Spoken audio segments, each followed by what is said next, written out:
Cloudstar crouched down, balancing his weight on his haunches as his hind claws sank into the soft bark. Then he pushed hard and thrust upward, reaching out with his forepaws for the branch above. His claws slid for a heartbeat, then gripped the tree limb, and held his weight just long enough for him to swing his hindquarters up and climb onto the branch. "Whoa, way to go, Cloudstar!" chirped a voice from far below. "Seriously? Way to go, Cloudstar? He's our leader. Don't you know?" snapped a different voice. "Sorry, Cloudstar," called the first cat. "I was really impressed." Cloudstar suppressed an amused purr as he steadied himself in the tree, looked down at the apprentices below. He loved these sessions with his young classmates when he got to indulge his love of climbing, sometimes so fast it felt like flying. While teaching them a few of his favorite tricks, Cloudstar always sent the mentors off on a hunting patrol, leaving him alone with the apprentices so he could see for himself their excitement. The moment their nerves about being so high gave way to delight in the power it gave them over their prey and enemies. "Okay, Tansy Paw," he meowed down to the cream she-cat, who was standing on her hind legs with her front paws resting on the trunk of the tree. "Since you are watching so closely, why don't you join me?" "Yeah, give us all some peace down here," muttered her brother Snailpaw. "Snailpaw and Mintpaw can follow whichever route you choose," Cloudstar added, making Tansy Paw shoot a triumphant glance over her shoulder at her learner mates. "There's plenty of time for you to learn. To control your high spirits," Cloudstar thought. Let's make use of them now to give you courage that might be lacking in the others." Sure enough, Snailpaw and Mintpaw moved more slowly toward the tree, their necks were ruffled, their eyes huge and serious. Snailpaw's dark brown pelt merged with the bark as he found his first paw holds just above his head. Mintpaw's fur glowed pale gray in the shadows. The leaves just below Cloudstar shook frantically, and Tansy Paw emerged, clinging to the trunk, ears flat with the effort. Move on to that branch there," Cloudstar instructed, pointing with his tail. "Then you'll be able to jump up to me." Tansy Paw blinked and reached out with one paw and rested it on the branch. Unsheathe your claws again," meowed Cloudstar. "You'll need them for gripping." He ran his own smooth pad over the branch. He often climbed, his claws sheathed now, for extra speed to prove himself that he could. After all, squirrels don't have claws like ours. Tansy Paw was just gathering herself to jump when Snailpaw and Mintpaw scrabbled up the trunk. "Be careful," Tansy Paw yelped. "You're shaking my branch." "Pretend it's the wind. You have to learn to climb in all kinds of weather. Otherwise we'd go hungry every time there was a breeze." Tansy Paw gritted her teeth and leaped toward Cloudstar, legs flailing. He stepped backward and grabbed the young cat's scruff as she scrabbled madly for the branch. He hauled her next to him, waiting until she had found her balance. "Wow, that was easy," Tansy Paw puffed. Cloudstar disentangled his jaws from her neck fur and nodded. By now, Snailpaw and Mintpaw had made it onto the lower branch. Cloudstar instructed them to jump one by one, then braced himself to catch them when they leaped close enough. Snailpaw jumped too high, and Tansy Paw had to grab his tail to stop him from slithering straight over the branch and down into the empty air. Mintpaw made a much neater leap and landed without Cloudstar's help. The pale gray she-cat purred in delight. "Right," Cloudstar meowed. "Let's head for the next tree."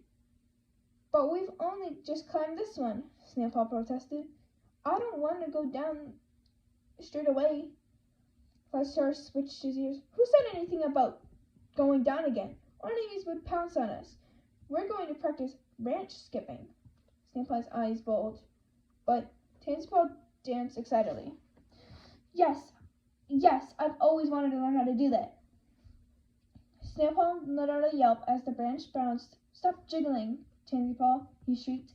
Cloudstar stepped forward, steadied the young cat against his shoulder. "You're okay, Snailpaw. Tansy Paw, remember that the branch is more sensitive to your weight The farther you go from the trunk, you can bounce your enemies off, but not your clanmates. Once Snowball had found his balance again, Cloudstar jumped onto the next branch up. I'll show you how to cross to the nearest tree, and you follow from where you are.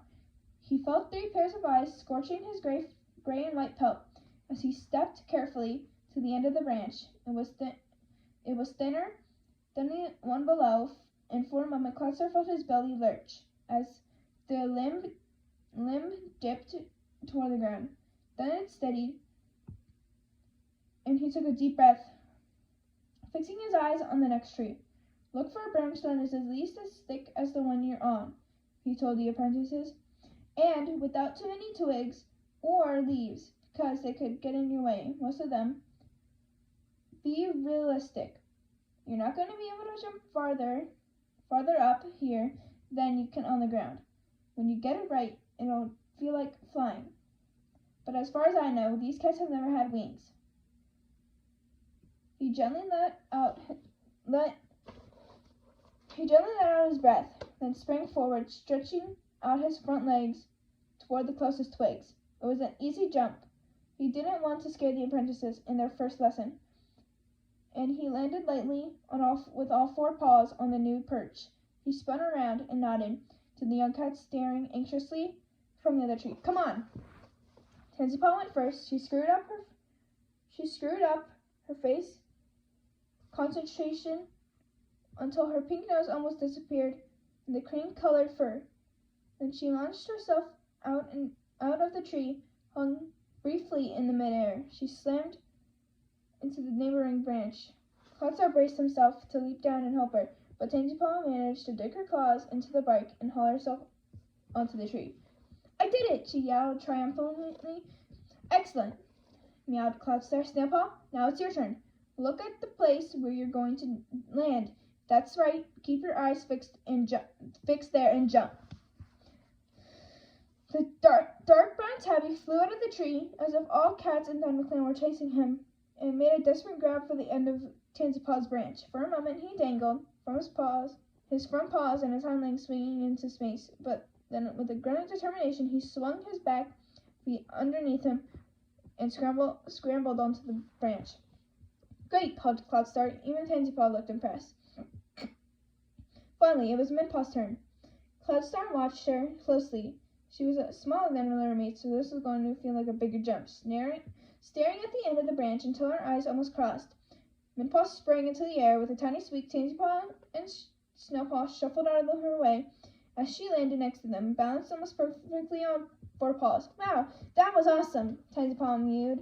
Midpaw looked thrilled. Cloudstar jumped down to join them. Ready for some fun? He challenged. Watch where I go. Give each other time to land, and if you don't feel like you can do any of the jumps, there's no shame in letting me know. You can all go down to the ground again. It is not a competition or an assessment. There's 3 small hands nodded at him. Cloudstar wriggled around to the far side of the trunk, gazed into the trees. Judging where to head next, there was a pine tree close by, but the apprentices weren't ready to do battle with those spiky needles just yet, so Cloudstar aimed for the young oak tree with thick, well-spaced branches. She checked once to make sure others were following, then thrust himself into the air. I feel sorry for the other clans. Who'd want to be trapped on the ground all the time, never knowing the rush of air through your fur or the sight of the forest spreading around you? 3 cats followed, one by one. This time looking more confident as they landed beside him. Oak bark is particularly good for paw holds, Cloudstar explained as he trotted along the branch. It has deeper grooves than birch, for example, which can feel like ice, especially if it's wet. In a series of joyous, soaring leaps, he led the apprentices around the edge of the pine forest, close to the boundary where the 2 legs were moving earth.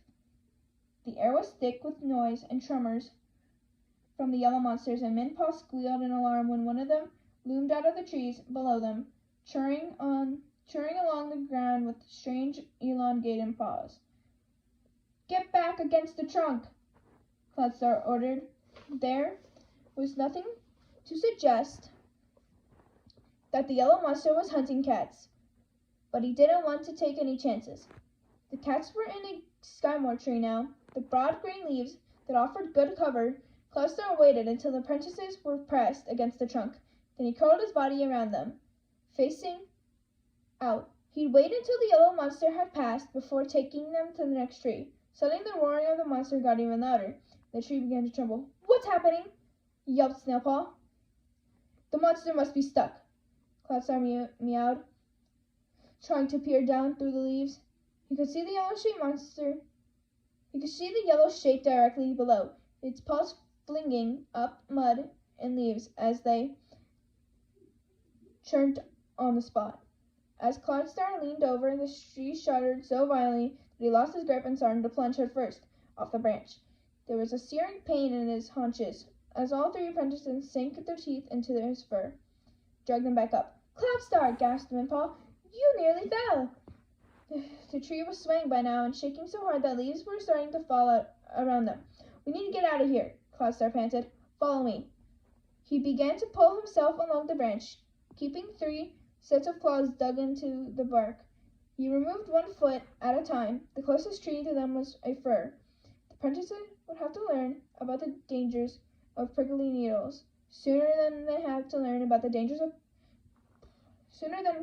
Cloudstar had hoped. Halfway to the end of the branch, the tree lurched sideways. Behind him, the apprentices shrieked in terror. Cloudstar looked down and saw the ground looming toward them. The tree was falling. "Hold on to the trunk," he yowled, slithering around and hurtling back to the others in a single stride. Whimpering, the young cats clung to the trunk with their front paws. Cloudstar hung onto the branch and tried to keep the apprentices in place with his body. The tree hovered in the air for a moment as it was trying to resist, then plunged downward with a dreadful crash of branches. Cloudstar's branch hit the ground and folded in on itself, swallowing him in leaves and twigs. With a deafening roar, Cloudstar felt his claws being yanked out of the bark, and the world went black around him. "Cloudstar, are you there?" A trembling mew rose to him.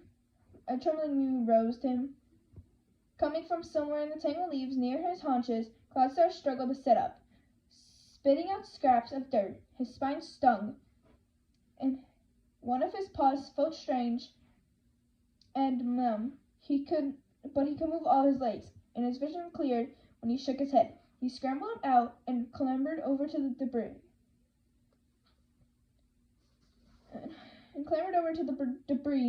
To the heap of leaves. Tansy-Paw, Snailpaw, Minpaw. He started to dig down, carefully at the first time, then increasingly frantic. He could hear the yellow monster bellowing close by, as if it wanted to crush the fallen tree into shards. "We have to get out of here." Then his paw struck against something furry and solid. It was Tansy-Paw's head, and Tansy-Paw's head popped up. "Cloudstar, the tree fell," she squeaked. "I know," he said grimly. He sank his teeth into Tansy-Paw's scruff and hauled her out. Snailpaw was underneath her, the breath knocked out of him, but at least he was awake and squirming. Cloudstar helped him out, told him to lie still until he got his breath back. Tansy-Paw was peering down into the tangle of broken branches. Where's Minpaw?" she yelled. Cloudstar pushed Tansy-Paw out of the way and stared into the shadows. A tuft of pale fur was just visible under some shattered twigs. Cloudstar jumped down and carefully moved the twigs aside. Minpaw was lying very still, her eyes closed, but her flank rose and fell steadily. She murmured when Cloudstar touched her, "She's alive." He hoisted her onto his shoulders and clambered back up to the others. "Is she dead?" Snailpaw wailed, staring at his sister in horror. "No, but we need to get her to Fawn Step as quickly as we can." Cloudstar meowed. "Are you two okay to run?" The apprentices nodded bravely. Cloudstar Minpaw on his shoulders, and then started to pick his way out of the crushed branches. He could hear Snailpaw and Tansy-Paw helping each other behind him. They had almost reached the edge of the destroyed tree, where there was little There was terrible creaking noises, and the earth beneath Cloudstars shook so much that Minpaw slithered to the ground. "Watch out!" screeched Tansy Paw. Cloudstar looked up, and the fir tree plunged toward him. For a moment he was frozen, imagining what would it feel like to be crushed beneath the branches, laden with pine needles. Then he sprang backward, dragging Minpaw's limp body with him. And the tip of the fir crashed into the ground less than a tail length away from his muzzle. Beyond the fallen tree, a yellow monster roared in triumph. A two-legged sat astride it, raising his naked pink paw into the air as he gestured his companions standing among the trees. "Stockland, help us!" whispered Snailpaw. "The two-legs are destroying the forest." Cloudstar's spine was throbbing as he stumbled into the clearing and let Minpaw slide to the ground. Tanspaw and Snailpaw collapsed beside her, their full fur debris and their eyes round with horror. "What in the name Stockland has happened?" gasped Mousefang, running over to Snailpaw, stiffing her apprentice for disbelief. "The forest is being crushed," Snailpaw whimpered. "A monster knocked down the tree we were in. Oh my whiskers, you could have been killed." Mousefang yowled. "Fawnstep, come quickly!" The medicine cat trotted out of her den, her nostrils flaring as she smelled the fear and scent of the broken branches. She raced over to Minpaw and gently rolled the apprentice on her side. "Minpaw, can you hear me?" By now the clearing was full of cats, wide-eyed and murmuring in hushed tones. Fernpelt hurtled out of the warrior's den and stared in horror of the cats lying on the ground. "My kits! What have you done to them?" She glared accusingly at Cloudstar. He shook a piece of twig from his fur and faced his clanmate. "The two legs and their monsters have invaded our territory," he reported, feeling his heart wrench with each word. "I have to be strong. My clan needs me more than it has ever before. I can't let them see how scared I am. The apprentices and I were in a tree when I was pushed over by one of the yellow monsters." Fernpelt let out a faint shriek. The brambles crackled and Buzzertail emerged, following by the rest of the hunting patrol. They were dragging a small squirrel, but nothing more. Buzzertail looked at one of the cats lying on the ground and ran to his side of his mate. "Fernpelt, what's going on?" "They were in a tree," she whimpered. They almost got killed." Buzzertail looked at Cloudstar. Cloudstar nodded. "I was with them," he mewed. "Stockland saved us, for sure." The deputy turned to follow Fernpelt to the injured cats, but he paused for a moment. "We've lost that border, haven't we?" He mewed quietly to Cloudstar. "Yes, and I'll take a patrol at nightfall to assess the damages. Will you come with me?" Buzzertail switched his ears. "Of course." As he padded over to join Fernpelt, Quailheart brushed past him with a mouthful of herbs from Fawnstep's den. "I've brought comfrey, marigold, and poppy seeds," she reported, and placing the bundle at Fawnstep's paws. The medicine cat looked up from Minpaw's unmoving body. "I can't find any broken bones or wounds. I think she's just stunned. Get someone to help you take her into my den, and stay with her until I've treated the others." "I'll carry her," meowed Buzzertail. He crouched down, and Quailheart heaved the small gray cat onto his shoulders. The deputy straightened up and walked slowly into the medicine cat's den, with Quailheart on his heels. "Tansy Paw is bleeding," wailed Fernpelt, who was examining her daughter's cream pelt. "Okay, I have Coblet and Marigold for that," Fawnstep mewed calmly. "Snailpaw, what are your injuries?"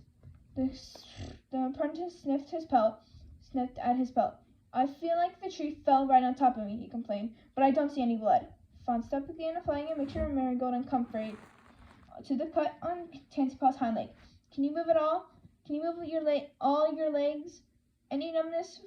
Fawnstep called across to Snailpaw. The apprentice stretched each leg and turned with a slight wince, then shook his head. "Good," mewed Fernpelt. "Eat half a poppy seed and get some rest.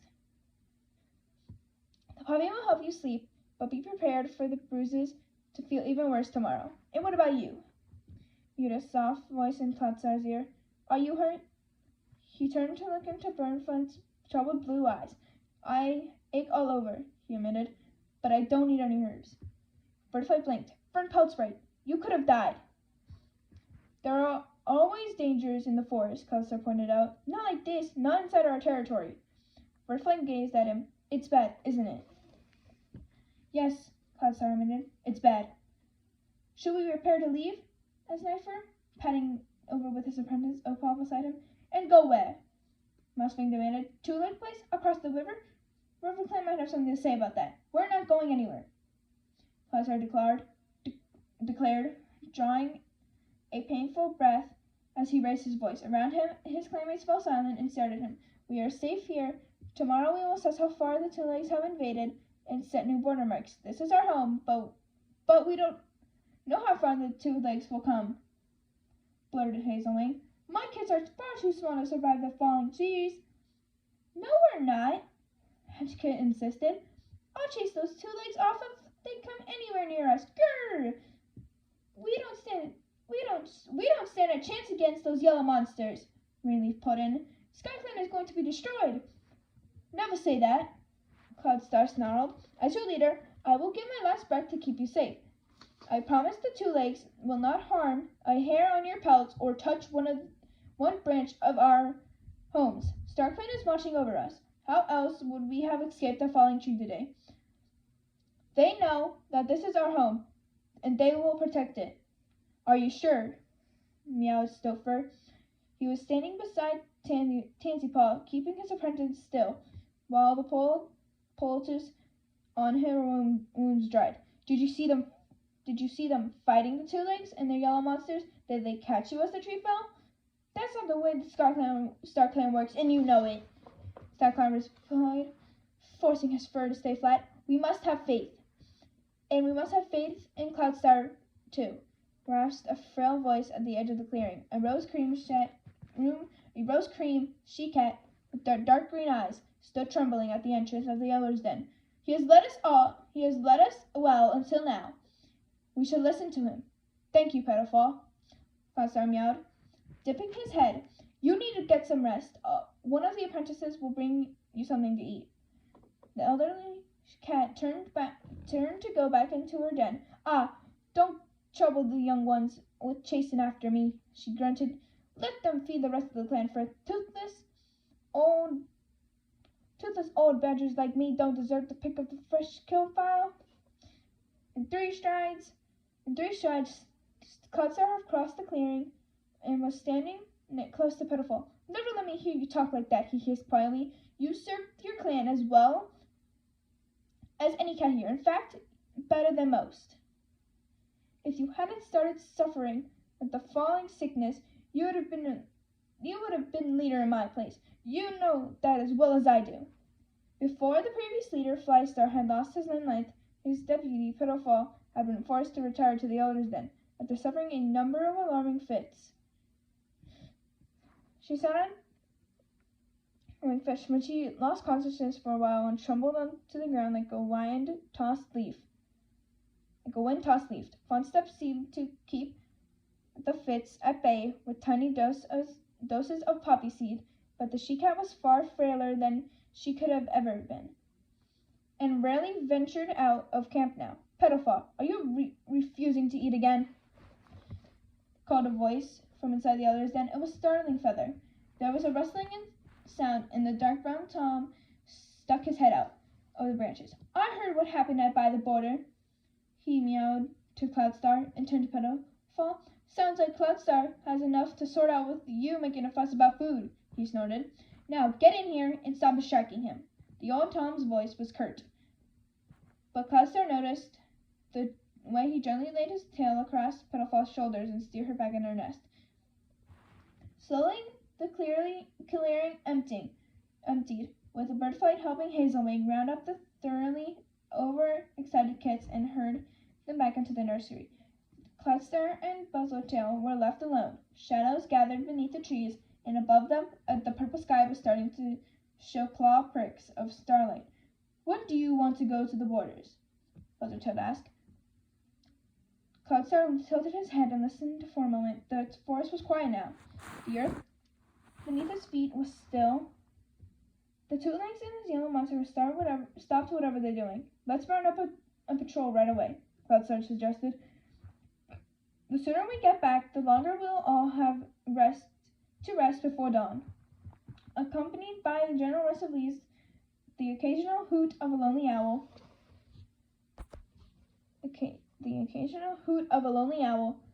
Cloudstar led his warriors along one of their familiar hunting paths. His paws rang softly on the packed earth. His breath clouded around his muzzle. Oh, my precious home, I grieve for the wounds that have been done to you. I promise I will never leave you, not until it is time for me to walk in StarClan. Cloudstar's thoughts were jerked back to the present by a stifled curse from behind him. Great StarClan, what was that?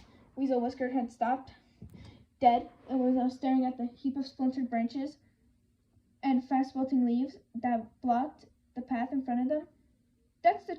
Is that the tree you were in? Gasped Mousefang. Cloudstar looked at the leaves. It was an oak, not a skyboard. No, he mewed. Our tree was closer to the border. They must have come even further than you thought, Buzzardtail meowed. How can we possibly tell our clanmates that the camp is safe? His voice rose with thinly veiled panic. Cloudstar sank his claws into the damp earth. There is no reason for the two legs to destroy our forest. We have lived here and challenged for countless moons. StarClan has given me no warning that anything will change. So we have no option but to send new burner marks and carry on as we always have done. To make his point, he walked up to the crumpled branches and set scent marks definitely on withered leaves. And you think Two Legs will make notice of that? Do you? Muttered Weasel Whisker. His brown and ginger pelt looked gray in the half-light. What else can we do? Cloudstar retorted, trying to sound strong rather than bleak in despair. The warrior cloak tells us to mark our borders daily from now on. This is our border. And if the two legs leave the fallen trees alone, we can still hunt as far as the old border, Mousefang put in. Hunting what? Tasting morsels like this? Stover asked, flicking a shriveled worm toward his clanmate. There were several littered on the path around him. Even they've got good sense to try to escape. This is our home, Cloudstar insisted. Through gritted teeth, SkyClan will survive as it always has, by the skill of its hunting and the courage to adapt to a changed territory. He lifted his head and stared at each one of his warriors in turn. Anything else will be considered a direct challenge to my leadership and to the warrior code. One by one, the cats nodded. Stay strong, Cloudstar urged them. Have faith in our ancestors and in the home they chose for us. We have a right to be here, no more than the two legs and their monsters. Buzzardtail looked away, and Cloudstar heard him murmur, I don't think the two legs live by our code. Go back to the camp and get some rest, Cloudstar ordered. I'll stay here tonight to keep watch. From now on, one of us will be on guard at this border every night. We will not leave our territory unprotected for a moment. As he watched his warriors file away into the trees, Cloudstar felt a pain deep in his chest that had nothing to do with the fall in the tree. May StarClan go with you, my precious clanmates, he prayed silently, and may our ancestors keep you safe where I cannot.